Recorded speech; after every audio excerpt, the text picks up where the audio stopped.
نو هغه اسباب سدي چې هغه د لاسه په میراث کې حصہ ملاويږي هغه ته ذکر کوم. بعض اسباب د علماء په منځ کې اختلافي دي، بعض اتفاقی دي.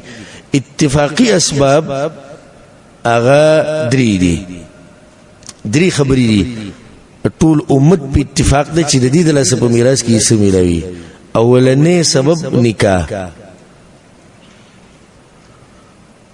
لکه خزه خاون ته حصہ ملاويږي او خزی ته می شاملای د څنګه راسو ته ملوي نکاح د لاسه. نو موږ چې یو سبب څه دی نکاح. نو دلته مخې ته مسله لري، یو سړی د خپل خزه طلاق کړه، په دې طلاق کې د طلاق شوی خزی ته به شاملويږي او کنه. نو به دا مسله ووري فائدې ده پاره. طلاق په دوه قسمه، یو هغه طلاق چې بینه بعد به رجوع کی، دویم هغه طلاق چې هغه ته باین وي، یعنی دا خزه د دنه بالکل څه شو ختم شو چې سو پوری بل نکاح نه کړي. نو دی جدا احکام دي. هغه طلاق چې پای کې خزه واپس کی او پای کې هغه عدت تیری او عدت سو ده درې حیزه او که حملی، نو د حمل د پیدا کېدو پوری یو خزه طلاق شو په خپل عدت کې دغه د حمل هغه مده ده او کنه درې حیزه ده، یا په حیز ناراضي. نو چې حیز په ناراضي نو به عدت څومره ده؟ 3 میاشتې ده. نو دیږي کو به مونږ وایو چې د دې خزینه د خاون مړ شو او د په عدت کې ده، که هر طریقه باندې عدت تیری، نو دا باتفاق اهل العلم دي ته په میراث کې حصہ ملاويږي. په میراث کې وته حصہ ملاويږي. وجده چې دغه خزه ده عدت کې دا طلاق شوی خزه ده، چا خزه ده؟ هم دغه خاون خزه ده. یو دلیل په دې چې دغه خزه ده چې ته په دې ورځ کې نشو غوښته، لکه اوس یو سړی دی خپل خزه طلاق کړه، 3 حیزه به تیری، ته به شلاړی چې خزه غواړم نشو وخته، دا دغه خزه ده. نو دې خزه ته په مال کې حصہ ملاوي کې نو ملاويږي به طلاق شوی ده خو په عدت کې ده، او هغه طلاق ته چې هغه نه بعد رجوع کی. هغه طلاق چې بالکل خبره ختم شي، یو سړی دې دریم طلاق ورکو، اوس دې نه بعد خدا خزینی شرا واپس کړي، مگر چې بل خاون سره په خپل مرزي او د مشرانو په مرزي نکاح کی او خاون په خپل رضا وکي، او بیا خبر راشي او خاوني پری دي په خپل مرزي، نو دا زوړ خاوني هغه ستېشي. دا مسله کې سوره بقره کې تیر شي. خو یو سړی دې خزه طلاق کړه، دریم طلاق ولا ورکو. یا کوم علما چې دا وجه درې واقع کیږي، دا غوی د قول مطابق 3 ولا په یو ځای ورکو چې ته طلاق په 3 کانو. دا غوی د قول مطابق خدا 3 شو کنه، نو دا همیشه لپاره جدا شو. دې ته په میراث کې حصہ ملاويږي او کنه. نو بدی کې به تفصیل لې. اولنې حال کده ولا پروغ حالاتو کې طلاق ورکړي، منځ کې مشکل لاغره دوی طلاق ورکړو، خبره ختم شو. اتفاق د علماء چې دې ته په میراث کې حصہ نه ملاوي. خو مسله په هغه ځکه ده چې کله د خاون په بیماری کې د خزله طلاق ورکړي. یو سړی دی بیمار شو، ډېر سخت، او هسپتال ګاډي ته ورواچو بوته هسپتال کې هغه وی چې پلاني په ما سره طلاق ده، او هغه طلاق ول ورکړو چې بالکل هغه د لاسغه دینه جدا شو. اوس دې ته په میراث کې حصہ ملاويږي او کنه. نو بیا هغه کې راجح قول ده ول علم عند الله. بعض علما خو چې مطلق بوته په میراث کې حصہ ملاويږي چې دا طلاق د چې په دې بیماری کې ورکړل دي، نو دې یریږي د مرګ نه او غواړي چې د خزه په میراث کې حصہ وانه اخلي، د دې د لاسه طلاق ورکو. خو دې کې تفصیل خره تفصیل داري کچرته د دې سړي د حالاتو نه معلومیدو چې د خزه د میراث نه محرومه ولا، نو بیا موږ چې هغه ته وایسه ملاوي. او کنه عام جنگ د دوی په منځ کې راغی، نور د پزړه کې دانو نه دی د قسمه کار کولای شي خو د خزه خاوندې جنگ راغی زړه کې یو بل سره جنگ راغی او د بیمار شو هغه بیماری کې د غصې د لاسه دوی او بس دا خزه نه د خوخه نور وسر نه لګي ته طلاق نو دې ته به اسم ملاوي ها نه به ملاوي کې دې درس په اخره کې بیا ته پوښتنه کوم د دې مسلو مبارک سبب نکاح دویم سبب الولا عربی کې ته الولا وای الولا دې ته وای چې یو سړی راولګي مری آزاد کی لکه یو کس ته غلام دی مری دی خو دا فائدې د ساتي چې ګوره غلام او مری او نوکر د یو شان نه ګوره دا یو شان نوکر اتفاق دی د سمودي د پاره چې زبدا کار کومه د سی بکومه هغه زبدل دومره اجرت تر کومه دې ته مزدور وای او مری وینزا دا هغه دي چې په جنگ کې راوستي شوی دي کافرانو نه یا خرسیږي هغه غسته په جنگ کې راوستي به خرس کو تا واغست دي ته وی غلام دي ته وی مری دي ته وی وینز دا بس وی موږ غلامانی به غلامانو ژوند دلته غلام بته موږ الحمدلله غلامان نیو خازاج غلام خودی ته وی او مری چې یو کس ته په پیسو اغسته ستا مال ستا هر څه دغه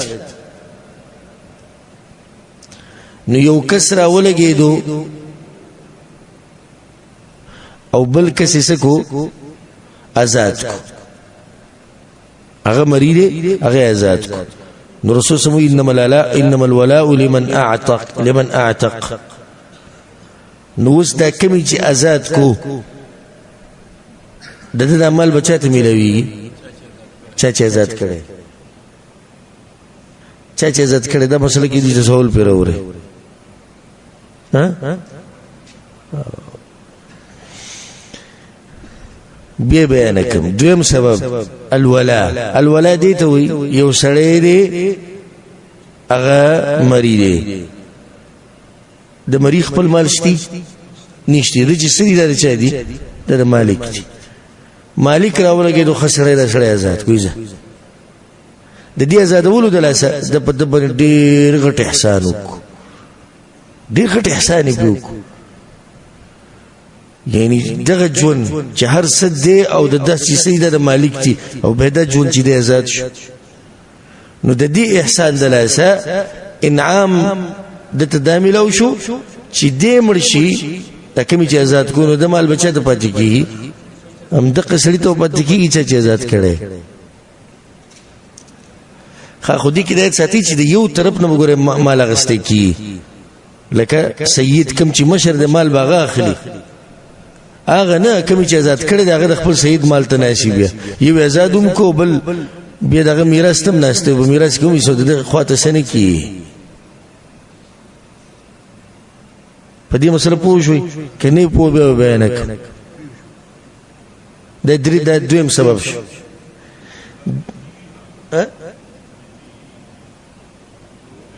که هر شي د مال د فصل کې د چا مالو د مالک مالو نو چې دی مالک آزاد کو چې کله آزاد کو نو د لپاره دا هدیه شو او د انعام شو چې د تبا د مال ملاويږي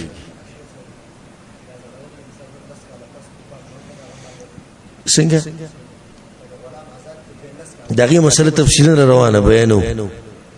د حجب مسله سوک پټي نه پټي د بچي د مالک پټي نه پټي دا وی په میراث کې څومره سیده به د تفصیل د ورسره د تطبیق کې راځي ان شاء الله خودل تفصیل د خبره سبب یاد ساتي دریم سبب دی نسب نکاح ولا او نسب ډیر آسان دي یادول کم دي نکاح ولا او سبب نسب نکاح ولا نسب نسب اخوازی هره لکه رشتہ خپل ولی چې یو نسبی یو سلسله لکه بهر نه بګینی شرط له وز او زما د تر زوی صحیح ده صحیح ده ز او زما تر صحیح ده ز او زما نیکه د پلار صحیح ده ز او زما د زوی صحیح ده او دا صحیح ده خو ز او زما د ماما زوی نه د نه صحیح ز او زما د ترور زوی نه دا خبره سد نسب دی ته وي دي سي رشتې ته وي په دې درېونو کې زورور سبب چې دی زورور ته سوچ کمی وبډي زوروري نکاح ک نسب ک ولا نسب صحیح خبرم دا چې نسب د ټولو نه زورور دی وجه سره چې نسب د ټولو نه زورور دی هغه دی چې دا سبب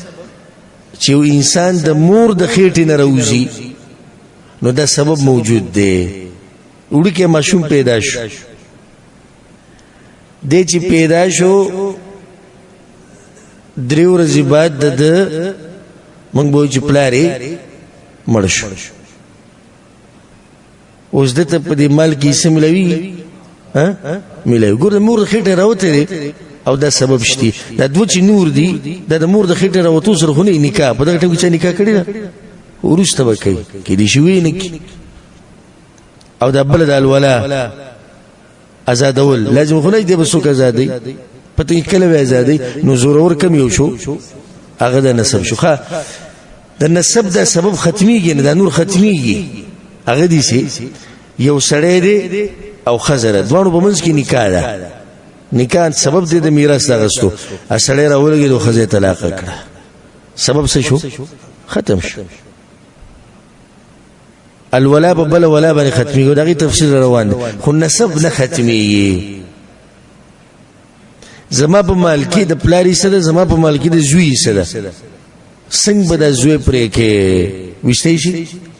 دا سبب ختمولای شي نشه من کولای شي د سو خبرو د لسه غره روان دي ان شاء الله بل مساله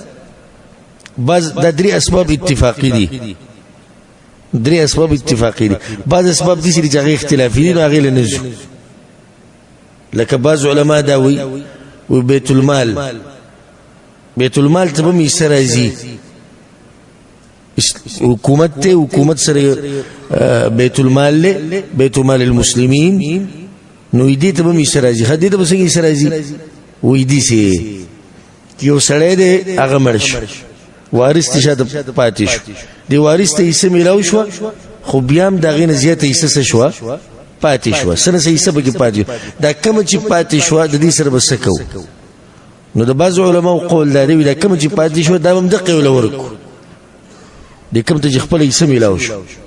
مساغت پاتې شو ټول او دویم قول دی چې نه دا بچرته وړو وې دا بیت المال ته ویش هغه به دې دینه فائدہ او مثال په لدر کې ان شاء الله خبره پر روان درسونو کې یا پر روان خبرو کې خواجه یو سړی دې مړ شو او یو لوري ده د لور مسوره مال اخلي نیم وان كانت واحده فلها النصف چې یو لوري دغه نیمه حصہ ده نو څومره مال پاتې شو نیم پاتې شو بعض علماء وی د نیم راول د دی لورک او بعض وی نه دا واپس کیږي بدینه دا بچرته زی دا بیت مال المسلمین ته زی نو دا اختلافي سبب دی دا شم بعض علما دا سبب ذکر کوي چې یو سړی د ماشومی اوموندو